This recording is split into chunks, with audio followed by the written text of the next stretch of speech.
அனைவருக்கும் வணக்கம். நாம் கரண்ட் அஃபேர்ஸ் கிளாஸ் பார்த்துட்ருக்கோம். கரண்ட் அஃபேர்ஸில் இந்த கிளாஸ் வந்து எடிட்டோரியல் செக்ஷன். நியூஸ் பேப்பர் படிக்கிறவங்களுக்கு தெரியும், எடிட்டோரியல் செக்ஷன், எடிட்டர். ஸோ அதில் வந்து ஒரு ஆர்டிக்கிளை தான் நாம் இங்கே பார்க்க போகிறோம். என்ன அப்படின்னா, special category status. Special category status, சிறப்பு மாநில அந்தஸ்து. இது வந்து ஜம்மு காஷ்மீர் கொடுத்துருப்பாங்க பாருங்கள், ஸ்பெஷல் ஸ்டேட்டஸ் அப்படின்னு சொல்லிட்டு. இப்போ 2019 அதோடைய ஆர்டிகல் 370 அதோட கேன்சல் பண்ணாங்க இல்லையா, ஆர்டிகல் 370. ஜம்மு காஷ்மீரோட ஆர்டிகல் 370 அதுக்கு இருந்த சிறப்பு அந்தஸ்து வந்து கேன்சல் பண்ணாங்க இல்லையா, அது வேறு. அது வந்து ஸ்பெஷல் ஸ்டேட்டஸ். அது சிறப்பு அந்தஸ்துன்றது வேறு. இது வந்து ஸ்பெஷல் கேட்டகரி ஸ்டேட்டஸ், சிறப்பு மாநில அந்தஸ்து அப்படிங்கிறது இது வேறு. அதுக்கும் வித்தியாசம் இருக்குது. அது வந்து அவங்களுக்குன்னு ஒரு தனி கான்ஸ்டியூஷன் இருக்கும். நம்ம கான்ஸ்டியூஷன் தான், பட் ஆனால் அவங்களுக்குன்னு சில சலுகைகள் கொடுத்துருப்பாங்க கான்ஸ்டியூஷனில். அவங்களுடைய நிர்வாகமே வேறு மாதிரி இருக்கும். அங்கே குடியிருக்கிற மக்களுக்குன்னு தனியான ஒரு சிறப்பு சலுகைகள்லாம் கொடுத்துருப்பாங்க. ஜம்மு காஷ்மீர் யாரும் மற்ற மாநிலங்களை சேர்ந்தவங்க யாரும் போய் எங்கள் நிலங்களை வாங்க முடியாது, அந்த மாதிரியான ஸ்டேட்டஸு. ஆனால் இது வந்து ஸ்பெஷல் கேட்டகரி ஸ்டேட்டஸ் அப்படிங்கிறது எக்கனாமிக்கல் சார்ந்தது, பொருளாதாரம் சார்ந்து அதுக்கு கொடுக்கக்கூடிய ஸ்டேட்டஸ் தான் வந்து ஸ்பெஷல் ஸ்டேட்டஸ் அப்படிங்கிறது. அது வந்து ஒரு அட்மினிஸ்ட்ரேட்டிவ் சார்ந்த ஒரு அந்தஸ்து, இது வந்து எக்கனாமிக் சார்ந்த அந்தஸ்து. ரெண்டுக்குள்ள வித்தியாசத்தை நீங்கள் புரிஞ்சுக்கணும். அது வந்து அட்மினிஸ்ட்ரேஷன், நிர்வாகம் சார்ந்த ஒரு அந்தஸ்து. இது வந்து பொருளாதாரம் சார்ந்த அந்தஸ்து. அது ஜம்மு காஷ்மீர் ஆர்டிகல் 370 வேறு, இந்த SCS அப்படிங்கிறது ஸ்பெஷல் கேட்டகரி ஸ்டேட்டஸ் அப்படிங்கிறது இது வேறு. சரி, முதல்ல இப்போ நம்ம ஸ்பெஷல் கேட்டகரி ஸ்டேட்டஸ்னால் என்ன அப்படிங்கிறது பார்ப்போம். இதுக்கு முன்னாடி இது ஏன் நம்ம கரண்ட் அஃபேர்ஸில் பார்க்குறோம் அப்படின்னா, ரீசெண்டாக வந்து ஆந்திர பிரதேஷ் அண்ட் பீகார், ஆந்திர பிரதேஷும் பீகாரும் எங்களுக்கு வந்து ஸ்பெஷல் ஸ்டேட்டஸை கொடுங்க, சிறப்பு மாநில அந்தஸ்தை கொடுங்க அப்படின்னு சொல்லிட்டு கேட்டுகிட்டே இருக்காங்க. ஸோ அதனால் அது கரண்ட் அஃபேர்ஸில் அடிக்கடி வர்றதுனால நம்ம ஸ்பெஷல் கேட்டகரி ஸ்டேட்டஸ்னால் என்ன அப்படிங்கிறது நம்ம கரண்ட் அஃபேர்ஸில் பார்க்குறோம். சரி, இப்போ ஸ்பெஷல் கேட்டகரி ஸ்டேட்டஸ் அப்படின்னா என்ன அப்படிங்கிறத பார்த்தோம் அப்படின்னா, இது எப்போ இன்ட்ரடியூஸ் பண்ணாங்கன்னா 1969 தான் வந்து இது இன்ட்ரடியூஸ் பண்ணாங்க. எப்போ அப்படின்னா 5வது ஃபினான்ஸ் கமிஷன், நிதி ஆணையம், 5வது நிதி ஆணையம், அதில் தான் வந்து இது அறிமுகப்படுத்தினாங்க. யார் அப்படின்னா மகாவீர் தியாகி அப்படிங்கிறவர் தான் வந்து இந்த ஸ்பெஷல் கேட்டகரி ஸ்டேட்டஸை வந்து அறிமுகப்படுத்தினார். இதுக்கு முன்னாடி பிளானிங் கமிஷன் ஒன்று இருந்துச்சு, திட்டக்குழு நம்ம பார்த்துருப்போம். பிளானிங் கமிஷன், இந்த 5ஆம் திட்டத்தில் வந்து இவங்க தான் வந்து கொண்டு வந்திருப்பாங்க. அந்த திட்டக்குழுவை இப்போ வந்து நிதி ஆயோக்குன்னு மாறிடுச்சு. அந்த திட்டக்குழு தான் வந்து முதல்ல NDC அப்படிங்கிற ஒன்று வந்து அறிமுகப்படுத்துறாங்க. NDCனா என்ன, நேஷ்னல் டெவலப்மெண்ட் கவுன்சில் அப்படிங்கிறது தான் வந்து இது NDC அப்படிங்கிறது 1952 வந்து உருவாக்கியிருப்பாங்க. இந்த நேஷ்னல் டெவலப்மெண்ட் கவுன்சில் இருக்குது இல்லையா, இதுதான் வந்து இந்த ஸ்பெஷல் கேட்டகரி ஸ்டேட்டஸை வந்து உருவாக்கியிருக்கோம். மாநிலங்களுக்கு ஸ்பெஷல் கேட்டகரி ஸ்டேட்டஸை வந்து கொடுக்கலாம் அப்படிங்கிறத இந்த நேஷனல் டெவலப்மெண்ட் கவுன்சில் தான் வந்து பரிந்துரைக்கும். அதன் காரணமாக தான் 1969 5வது ஃபினான்ஸ் கமிஷனில் மகாவீர் தியாகி அப்படிங்கிறவர் இந்த ஸ்பெஷல் கேட்டகரி ஸ்டேட்டஸை வந்து கொண்டு வந்திருப்பார். இந்த மாதிரி மாநிலங்களுக்கு இந்த மாதிரி அந்தஸ்து கொடுக்கலாம் அப்படிங்கிறது. சரி, இப்போ இந்த ஸ்பெஷல் கேட்டகரி ஸ்டேட்டஸ் வழங்கிறதுக்கான க்ரைட்டீரியா, தகுதிகள் என்ன அப்படின்னு பார்க்கும்போது, ஹில்லி அண்டு டிஃபிகல்ட் டெரைன்னா மலை சார்ந்து இருக்கணும், அவங்க வந்து போக வர கஷ்டமாக இருக்கணும். அந்த பயணம் அப்படிங்கிறது, அந்த ஊருக்கு இப்போ அந்த மாநிலத்துக்கு போகிற வரது, அவங்க அங்கே இருக்கக்கூடிய அந்த போக்குவரத்து அப்படிங்கிறது ரொம்ப கஷ்டமான ஒரு விஷயமா இருக்கும் அப்படின்ற மாதிரி சொல்கிறாங்க. ஏன் போக்குவரத்து வந்து மென்ஷன் பண்ணுறாங்க அப்படின்னா, ஒரு வணிகத்துக்கு போக்குவரத்து ஈஸியாக இருந்தால் மட்டும்தான் அங்கே வந்து வணிகம் நிறையப்படும், அந்த மாநிலத்துடைய பொருளாதாரம் வந்து மேம்படும். ஸோ அது அப்படி கம்மியாக இருக்கும்போது அங்கே கண்டிப்பாக பொருளாதாரம் வந்து கம்மியாக தான் இருக்கும் இல்லையா. ஸோ அதை வந்து அங்கே வச்சுருக்காங்க. அதே போல் லோ பாப்புலேஷன் டென்சிட்டி, மக்கள் தொகை அந்த அடர்த்தி வந்து கம்மியாக இருக்கிற இடங்களில் நாம் வந்து இதுக்கு க்ரைட்டீரியா கொடுக்கலாம் அப்படிங்கிறது. அடுத்து வந்து ஸ்ட்ராட்டஜிக் லொக்கேஷன் அலாங் பார்டர்ஸ், ரொம்ப சிக்கலான இடம், பார்டரில் இருக்கிற அண்டை நாடுகளோடு இருக்கக்கூடிய மாநிலங்கள் இருக்கு இல்லையா. ஸோ அங்கெல்லாம் இருக்கிற ரொம்ப முக்கியமான பகுதிகள், இதெல்லாம் வந்து ரொம்ப பிரச்சனைக்குரிய இடங்கள். இங்கே வந்து அங்கே அண்டை நாடுகளுடைய தாக்குதல் வந்து அதிகமாக இருக்கும்னா அங்கே வந்து இன்வெஸ்ட் பண்ணுறதுக்கு யாராக இருந்தாலும் தொழில் முனைவோர் வந்து யோசிப்பாங்க இல்லையா. ஸோ அந்த மாதிரியான இடங்களுக்கு அந்த மாதிரியான ஸ்டேட்டஸ் இருக்கிற இடங்களுக்கு நம்ம கொடுக்கணும். அதே போல் எக்கனாமிக்கலி பேக்வேர்டு, இதுதான் முக்கியமான விஷயம். எக்கனாமிக்கலி பேக்வேர்டு, பொருளாதார நிமித்தமாக அவங்க பின்தங்கிய நிலையில் இருக்காங்க அப்படின்னா அவங்களுக்கு நீங்கள் எக்கனாமிக் பேக்வேர்டு அந்த ஸ்பெஷல் கேட்டகரி ஸ்டேட்டஸை வந்து கொடுக்கலாம் அப்படிங்கிறது வந்து சொல்லுது. அடுத்தா பெனிஃபிட்ஸ். இந்த ஸ்பெஷல் கேட்டகரி ஸ்டேட்டஸை நம்ம கொடுக்கறதுனால அந்த மாநிலத்துக்கு என்ன யூஸ் அப்படின்னா பெனிஃபிட்ஸ், அதுதான் பெனிஃபிட்ஸ் நம்ம பார்க்க போகிறோம். பெனிஃபிட்ஸ்னால் என்ன அப்படின்னா, 90% சென்ட்ரல் அசிஸ்டன்ஸ். ஒரு ஸ்கீம் ஒன்று கொண்டு வராங்க, ஒரு திட்டம் ஒன்று கொண்டு வராங்கன்னா அது அந்த மாநிலத்துக்கு அப்படின்னு 90% அசிஸ்டன்ட் வந்து யூனியன் கவர்மெண்ட் வந்து கொடுக்கும் அப்படின்னு வந்து சொல்கிறாங்க. அதே போல் ஒரு CSS சென்ட்ரல் ஸ்பான்சர் ஸ்கீம், இது மாதிரியான ஒரு ஸ்கீம் கொண்டு வரும்போது 10% கடனும் வந்து அந்த யூனியன் கவர்மெண்ட் வந்து அந்த ஸ்டேட்டுக்கு வந்து கொடுக்கும் அப்படின்னு சொல்கிறாங்க. அதே போல் அன்ஸ்பெண்ட் ஃபண்ட்ஸ் கேரி ஃபார்வர்ட், ஒரு நிதியாண்டில் ஒதுக்கப்பட்ட நிதி வந்து அந்த நிதியாண்டில் செலவழிக்கப்படனாலும் அதை வந்து அடுத்த நிதியாண்டுக்கு அதை கேரி ஃபார்வர்ட் பண்ணுவாங்க, அப்படிப்பட்ட அந்தஸ்து வந்து கொடுக்கலாம் அப்படின்றாங்க. அதே போல் டாக்ஸ் கன்கஷன்ஸ் ஃபார் இன்வெஸ்ட்மெண்ட், இப்போ அந்த மாநிலத்தில் ஒரு ஒரு ஒரு பிஸ்னஸ் மேன் வந்து அங்கே வந்து இன்வெஸ்ட் பண்ணுறாங்க அப்படின்னா, ஒரு தொழிற்சாலையை கட்டுறாங்க அப்படின்னா அவங்களுக்கு டாக்ஸ் கன்கஷன் வரி விலக்கு கொடுக்கப்படும் அப்படின்ற மாதிரியான பல திட்டங்களை வந்து கொண்டு வந்திருக்காங்க. சில நேரங்களில் மாநிலமே அதை செய்யும், எங்கள் மாநிலத்துக்கு கொண்டு வாங்க, யூனியன் கவர்மெண்ட்டுடைய அந்த கன்சர்ன் இல்லாமல் ஒரு இன்வெஸ்ட்மெண்ட் நீங்கள் பண்ணும்போது எங்கள் மாநிலத்தில் வந்து நீங்கள் தொழில் தொடங்குங்க, நாங்கள் உங்களுக்கு வரி விலக்கு கொடுக்குறோம், மாநிலத்துடைய வரியை அது விலக்கு செஞ்சு கொடுக்கும். ஆனால் இங்கே இந்த யூனியன் கவர்மெண்ட் என்ன பண்ணோம், யூனியன் கவர்மெண்ட்டே வந்து டாக்ஸ் கன்செஷன் வந்து கொடுக்கும் அப்படிங்கிறத கொடுக்குறாங்க. ஸோ இதெல்லாம் தான் வந்து இந்த ஸ்பெஷல் கேட்டகரி ஸ்டேட்டஸை ஒரு மாநிலம் வந்து பெற்றுச்சு அப்படின்னா இந்த மாதிரியான பெனிஃபிட்ஸ்லாம் வந்து கிடைக்கும்.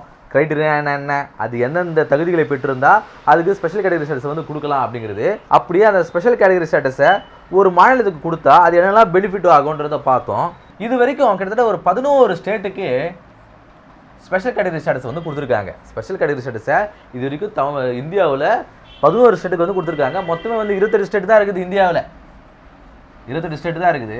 அதில் 11 ஸ்டேட்டுக்கு வந்து ஸ்பெஷல் கேட்டகரி ஸ்டேட்டஸ் வந்து கொடுத்துருக்காங்க. சரியா, இந்த 11 மாநிலங்கள் என்னென்ன அப்படின்னு பார்க்கும்பொழுது ஜம்மு அண்ட் காஷ்மீர், ஹிமாச்சல் பிரதேஷ், உத்தரகாண்ட், அசாம், அருணாச்சல் பிரதேஷ், நாகாலாந்து, மணிப்பூர், மேகாலயா, திரிபுரா, மிசோராம், தெலுங்கானா. இந்த தெலுங்கானா அப்படிங்கிறது தான் வந்து லாஸ்ட்டாக வந்து இந்த ஸ்பெஷல் கேட்டகரி ஸ்டேட்டஸில் சேர்க்கப்பட்ட ஒரு மாநிலம். வந்து 2014 வந்து இது வந்து இந்த பட்டியலில் வந்து சேர்த்துருப்பாங்க. ஸோ இந்த 11 மாநிலங்கள் தான். இப்போ நீங்கள் பார்க்கும்போது உங்களுக்கே ஒரு ஐடியா கிடச்சிருக்கும், எல்லாமே பார்த்தீங்கன்னா இந்த பார்டரில் தான் இருக்கும், எல்லாமே ஹில் ஸ்டேஷன் தான். இவங்க சொன்ன இந்த எல்லா க்ரைட்டீரியாவுமே இந்த இடத்துல வந்து அப்ளை ஆகும். நீங்கள் பார்த்தீங்கன்னா பாருங்கள், இது எல்லாமே ஹில் ஸ்டேஷனா, ஹிமாலயன் டெரெயினில் வருமா, எல்லாமே பார்டரை சுற்றி இருக்குதா, இங்கே எல்லாமே வந்து மக்கள் தொகை டென்சிட்டி வந்து ரொம்ப கம்மியாக இருக்குமா பாருங்கள். இந்த மாதிரி ஏரியாக்களுக்கு தான் அவங்க வந்து ஸ்பெஷல் கேட்டகரி ஸ்டேட்டஸே வந்து கொடுக்குறாங்க. சரியா, பாருங்கள். இதில் வந்து எக்ஸப்ட் இந்த தெலுங்கானாவுக்கு வந்து ஏன் கொடுத்தாங்க அப்படின்னா, இப்போ தெலுங்கானாவுக்கு கொடுத்தது தான் வந்து பிரச்சனையே. இந்த தெலுங்கானாவுக்கு 2014 வந்து கொடுத்துருப்பாங்க, ஆந்திராவில் வந்து பிரிஞ்சதுனால தெலுங்கானாவுக்கு ஸ்பெஷல் கேட்டகரி ஸ்டேட்டஸ் வந்து கொடுத்துருப்பாங்க. இப்போ இந்த 11 மாநிலத்துக்கு ஸ்பெஷல் கேட்டகரி ஸ்டேட்டஸ் வந்து கொடுத்துருக்காங்க. இப்போ என்ன பிரச்சனை அப்படின்னா, 14வது ஃபினான்ஸ் கமிஷன் என்ன சொல்லியிருப்பாங்க அப்படின்னா, இந்த ஸ்பெஷல் கேட்டகரி ஸ்டேட்டஸ் அப்படிங்கிறது அரசாங்கத்துடைய அந்த ரிசோர்ஸுக்கு வந்து ரொம்ப ஒரு சுமையாக இருக்குது. 11 இருக்கிறதே வந்து 28 மாநிலம் தான், அதில் 11 மாநிலத்துக்கு நீங்கள் இந்த சட்டத்தை கொடுத்துருந்தா எத்தனை சலுகை நம்ம கொடுத்தே இருந்தால் யூனியன் கவர்மெண்ட்டுடைய கஜானா வந்து பாதிக்கப்படும், அவங்களுக்கு பெரும் சுமையாக இருக்கும். எல்லாமே நம்ம ஃப்ரீயாக கொடுக்குற மாதிரியே இருக்குது, நிறைய சலுகைகள் கொடுக்குறோமே அப்படிங்கிற மாதிரி இருக்கும். ஏதோ ஒரு 1-2 மாநிலத்துக்கு கொடுத்தா அதில் ஒரு நியாயம் இருக்குது, பாதிக்கு பாதி நம்ம கொடுத்தா அது கரெக்டாக இருக்காது அப்படிங்கிற மாதிரி ஃபீல் பண்ணுறாங்க. அதன் காரணமாக 2014 இதை வந்து ஸ்டாப் பண்ணுறாங்க. 2014 இதுக்கப்புறம் வந்து யாருக்கும் வந்து ஸ்பெஷல் கேட்டகரி ஸ்டேட்டஸே கிடையாது அப்படிங்கிறத வந்து கேன்சல் பண்ணுறாங்க. ஸோ அந்த நேஷனல் டெவலப்மெண்ட் கவுன்சில் இது உருவாக்கின, இந்த ஸ்பெஷல் கேட்டகரி ஸ்டேட்டஸ் உருவாக்கின நேஷனல் டெவலப்மெண்ட் கவுன்சிலே வந்து இப்போ நடைமுறையில் வந்து செயல்படலை, நாட் இன் ஆப்ரேஷன். இப்போ அது செயல்படவே இல்லை. இது 1952 ஆரம்பிச்சது, இப்போ 2014 வந்து ஸ்டாப் பண்ணிட்டாங்க. ஆனால் இருந்தாலும் ஆந்திர பிரதேஷும் பீகாரும் வந்து எங்களுக்கு கொடுங்க எப்போ 2014 எப்போ தெலுங்கானாவுக்கு இந்த ஸ்பெஷல் கேட்டகரி ஸ்டேட்டஸ் கொடுத்தாங்களோ அப்போது கோரிக்கை வந்து எழுப்பிட்டு இருக்குது. ஏன்னா பாருங்கள், இது எல்லாமே பார்டர் டெரெயினில் இருக்குது, மக்களும் அங்கே கம்மியாக இருக்காங்க, ஏன் தெலுங்கானாவுக்கு கொடுக்குறீங்க, அப்போ எங்களுக்கும் கொடுங்க அப்படிங்கிற மாதிரி ஆந்திராவும் பீகாரும் வந்து 2014 எப்போ அதுக்கு தெலுங்கானாவுக்கு கொடுத்தாங்களோ அப்போ இருந்து அந்த கோரிக்கையை வந்து வச்சுட்டே இருக்காங்க. இதில் பீகாருடைய கோரிக்கைகள் என்னென்ன, எங்களுக்கு ஏன் வந்து ஸ்பெஷல் கேட்டகரி ஸ்டேட்டஸ் வந்து கொடுக்கணும் அப்படின்னு பீகார் என்னென்ன கோரிக்கைகள் சொல்கிறாங்க அப்படின்னா, 2000 ஜார்க்கண்ட்லேருந்து பீகார் வந்து தனியாக பிரிச்சுட்டிங்க. ஜார்க்கண்டில் வந்து அதிகப்படியான மினரல் ரிசோர்ஸ் வந்து இருக்கும். நீங்கள் வந்து ஜியாகிரபி படிக்கும்போது பார்த்துருப்பீங்க, நிறைய கனிம வளங்கள் வந்து ஜார்க்கண்டில் தான் இருக்கும். அங்கே தான் வந்து இந்த கனிம வளங்கள்லாம் வந்து அதிகமாக இருக்குதுன்னு நீங்கள் படிச்சிருப்பீங்க. ஸோ 2000 வந்து நீங்கள் ஜார்க்கண்டை பீகார் வந்து பிரிச்சுட்டிங்க, அதனால எங்களுடைய வருமானம் அப்படிங்கிறது வந்து ரொம்ப வந்து லோவாயிடுச்சு அப்படிங்கிற மாதிரி சொல்லியிருப்பாங்க. பீகாருக்கு இருந்த ஒரே ஒரு இன்கம் சோர்ஸ் நீங்கள் பிரித்து தனி மாநிலமாக கொடுத்துட்டீங்க, இப்போ எங்களுக்குன்னு என்ன வாழ்வாதாரம் இருக்குது, ஸோ அதனால் எங்களுக்கு கொடுக்கணும் அப்படின்றாங்க. அதே போல் 2022 கேஸ்ட் பேஸ்டு சர்வே வந்து எடுத்திருப்பாங்க. ஜாதி வாரி கணக்கெடுப்பு வந்து 2022 பீகார் மாநிலம் வந்து எடுத்திருக்கோம். அதில் 1/3 ஆஃப் பாப்புலேஷன், பீகாரில் இருக்கிற மூணில் ஒரு பகுதி மக்கள் வந்து இன்னுமே வந்து ஏழ்மையில் தான் இருக்காங்க அப்படிங்கிற மாதிரி சொல்கிறாங்க. அதே போல் போதுமான வாட்டர் ரிசோர்ஸ் வந்து இங்கே கிடையாது. வாட்டர் ரிசோர்ஸ் அப்படிங்கிறது போதுமான அளவுக்கு இல்லை. அதே போல் நேச்சுரல் டிசாஸ்டரும் வந்து இங்கே அதிகமாக இருக்குது. நிறைய வந்து இயற்கை சீற்றங்களும் வந்து இங்கே அதிகமாக இருக்குது அப்படிங்கிற மாதிரி சொல்கிறாங்க. அடுத்ததாக ஆந்திர பிரதேஷ் என்ன சொல்கிறாங்க அப்படின்னா, ஆந்திராவும் தெலுங்கானாவும் பிரிக்கும் பொழுது ஹைதராபாத் தான் வந்து ஆந்திராவுடைய கேபிட்டலாக இருந்தது. இப்போ அங்கே ஹைதராபாத் அப்படிங்கிறது வந்து ஒரு சாஃப்ட்வேர் எக்ஸ்போர்ட்டிங் சிட்டியாக இருந்தது. எப்படி வந்து கர்நாடகாவில் பெங்களூர் இருக்குதோ அதுபோல் ஆந்திராவில் ஹைதராபாத் வந்து இந்த சாஃப்ட்வேர் கம்பெனிகள்லாம் அதிகமாக இருக்கிற இடம். அப்போது 2013 2014 அந்த வருஷத்தில் சாஃப்ட்வேர் எக்ஸ்போர்ட் மூலமாக கிட்டத்தட்ட வந்து 57,000 கோடி வந்து மாநிலத்துக்கு வந்து வருவாயாக கிடைச்சிது அப்படின்னு சொல்கிறாங்க. 2013 2014 57,000 கோடி மாநிலத்துக்கு வந்து வருவாயாக இருந்தது. அதன் பிறகு 2014 தெலுங்கானாவை பிரிச்சுட்டிங்க, கூடவே வந்து ஹைதராபாத்தையும் தெலுங்கானாவுக்கு வந்து கொடுத்துட்டீங்க. அப்படி கொடுக்கும்போது தெலுங்கானா மட்டுமே 56,500 கோடி வந்து அவங்களுடைய வருமானமாக இருக்குது அப்படின்னு சொல்கிறாங்க. அந்த ஆண்டுடைய அவங்களுடைய வருமானம் மட்டுமே 56,500 கோடி வந்து ஆண்டு வருமானமாக ஹைதராபாத்துக்கு மட்டுமே போகுது, தெலுங்கானாவுக்கு மட்டுமே போகுது. அப்போ எங்களுக்கு என்ன 500 கோடி தான் வருமா? எங்களுக்கு 500 கோடி தானே வருது. மிகப்பெரிய ரெவென்யூவாக இருந்த ஹைதராபாத் சிட்டியை வந்து நாங்கள் தெலுங்கானாவுக்கு கொடுத்துட்டோம். எங்களுக்குன்னு போதுமான அந்த எக்கனாமிக்கு வந்து கெயின் பண்ணுற ஒரு விஷயம் இல்லாமல் போயிடுச்சு அப்படின்னு அவங்க கோரிக்கை வைக்கிறாங்க. அதே போல் ஆந்திராவுடைய தனிநபர் வருமானம் அப்படிங்கிறது வந்து 8,397 அப்படின்னு சொல்கிறாங்க. ஆனால் தெலுங்கானாவுடைய தனிநபர் வருமானம் அப்படிங்கிறது 14,411 ரூபா அப்படின்னு சொல்கிறாங்க. பாருங்கள், ஆந்திராவுடைய தனிநபர் வருமானது வந்து 8,000 தான். ஆனால் தெலுங்கானாவுடைய அங்கே இருக்கிற ஒரு மாநிலத்தை சேர்ந்த ஒருத்தனுடைய தனிநபர் வருமானம் அப்படிங்கிறது 14,000 அப்படின்னு சொல்கிறாங்க. அது மட்டும் இல்லாமல் இப்போ வந்து ஏற்கனவே இருந்து ஹைதராபாத் சிட்டியை வந்து நீங்கள் வந்து தெலுங்கானாவுக்கு கொடுத்துட்டீங்க. இப்போ நாங்கள் அமராவதி அப்படிங்கிற ஒரு இடத்த வந்து நாங்கள் கேபிட்டலாக வச்சு நாங்கள் ரீகன்ஸ்ட்ரக்ட் பண்ணணும், திரும்ப வந்து அதை ஒரு சிட்டிக்கு உண்டான தகுதிகளோடு நாம் வந்து கன்ஸ்ட்ரக்ட் பண்ணணும், உருவாக்கணும் அப்படின்னா எங்களுக்கு வந்து முதலீடுகள் தேவை. அதனால் வந்து எங்களுக்கு ஸ்பெஷல் கேட்டகரி ஸ்டேட்டஸ் வந்து கொடுங்க அப்படின்னு சொல்லிட்டு ஆந்திர பிரதேஷ் வந்து கோரிக்கை வைக்கிறாங்க. இதுக்கெல்லாம் காரணம், இந்த 2 பேர் வைக்கிறதுக்கான காரணம் அப்படிங்கிறது வந்து 2014 தெலுங்கானா வந்து ஆந்திராவில் வந்து பிரிச்சது தான். பீகார் சொல்கிறதுல ஒரு நியாயம் இருக்குது அப்படின்னா ஆந்திர பிரதேஷ் சொல்கிறது நியாயமே இல்லையே அப்படின்ற மாதிரி கேட்கலாம்.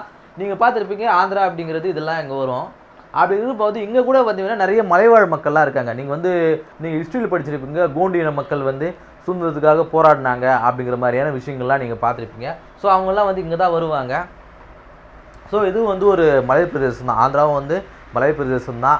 ட்ரிபிள் கூட காட்டியிருப்பாங்க பாருங்கள், கோண்டியின மக்கள் அப்படின்னு சொல்லிட்டு, அதெல்லாம் வந்து இந்த ஏரியாங்களில் வரும். ஸோ அதனால் எங்களுக்கும் வந்து இந்த ஸ்பெஷல் கேட்டகரி ஸ்டேட்டஸ் வேணும், எங்களுடைய கோரிக்கைகள்லாம் இது அப்படின்னு சொல்லிட்டு ஆந்திர பிரதேச மக்கள் வந்து சொல்கிறாங்க. ஸோ இதன் காரணமாக தான் இந்த 2 மாநிலத்தை சேர்ந்தவங்களும் தங்களுடைய மாநிலத்துக்கு வந்து எப்படியாவது இந்த ஸ்பெஷல் கேட்டகரி ஸ்டேட்டஸ் வந்து வாங்கிடணும் அப்படிங்கிறதுக்காக தான் இப்போ பிஜேபி கவர்மெண்ட்டோட அலைன்ஸ் போட்டிருக்காங்க. தொடர்ந்து தங்களுடைய கோரிக்கையை வந்து வலியுறுத்திட்டே இருக்காங்க. இந்த கிளாஸில் நாம் ஸ்பெஷல் கேட்டகரி ஸ்டேட்டஸ் அப்படிங்கிற அந்த தலைப்பில் இருக்கக்கூடிய கரண்ட் அஃபேர்ஸ் என்னென்ன அப்படிங்கிறத பார்த்தோம். இது ஒரு எடிட்டோரியல் செக்ஷன். எதனால் பீகாரும் ஆந்திர பிரதேஷ் தொடர்ந்து வந்து தங்களுக்கு ஸ்பெஷல் கேட்டகரி ஸ்டேட்டஸ் வேணும் அப்படிங்கிறத வலியுறுத்திட்டு வராங்க அப்படிங்கிறத நம்ம தொடர்ச்சியாக வந்து செய்திகளில் பார்த்துட்டு வரோம். ஸோ அதன் காரணமாக இந்த கிளாஸ் நம்ம பார்த்துருக்கோம். அடுத்த கிளாஸில் சந்திப்போம். நன்றி.